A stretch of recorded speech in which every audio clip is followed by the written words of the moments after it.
عبداللہ ابن عمر رضی اللہ عنہ فرماتے ہیں کہ جب بھی میں نے عمر رضی اللہ عنہ کو کسی معاملے کی بابت یہ کہتے ہوئے سنا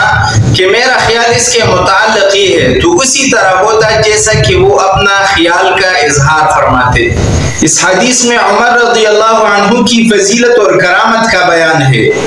کہ عمر رضی اللہ عنہ کو اللہ نے ذکاوت اور فطانت کا وہ حصہ دیا تھا کہ جس طرح وہ خیال کرتے اسی طرح اللہ جل شانہ حکم نازل فرماتے۔ ان کو موافقات عمر رضی اللہ عنہ کہا جاتا ہے اور محدثین نے اس کی تعداد 24 لکھی ہے۔ ان میں سے بعض یہ ہے کہ ایک دفعہ عمر بن الخطاب رضی اللہ عنہ نے نبی صلی اللہ علیہ وآلہ وسلم سے کہا کہ کیوں نہ مقام ابراہیم کو نماز پڑھنے کی جگہ بنا لے، تو اللہ جل شانہ نے آیت کریمہ نازل فرمائی وَاتَّخِذُوا مِن مَقَامِ إِبْرَاهِيمَ مُصَلَّى کہ اے پیغمبر مقام ابراہیم کو نماز پڑھنے کی جگہ بنا لے۔ اور اسی طرح ایک دفعہ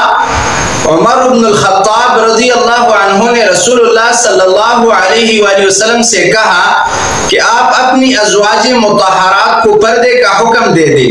تو اسی پر اللہ جل شانہ نے آیت حجاب نازل فرمائی وَإِذَا سَأَلْتُمُوهُنَّ مَتَاعًا فَاسْأَلُوهُنَّ مِنْ وَرَاءِ حِجَاب کہ تم میں سے کوئی ازواج مطہرات سے کوئی چیز مانگو تو پردے کے باہر مانگا کرو۔ اور اسی طرح بدر کے قیدیوں کے بارے میں عمر رضی اللہ عنہ کی رائے یہ تھی کہ ان سب کو قتل کر دیا جائے، تو اس پر بھی آیت کریمہ نازل ہوئی ما کان لنبی ان یکون له اسرى حتى یثخن فی الارض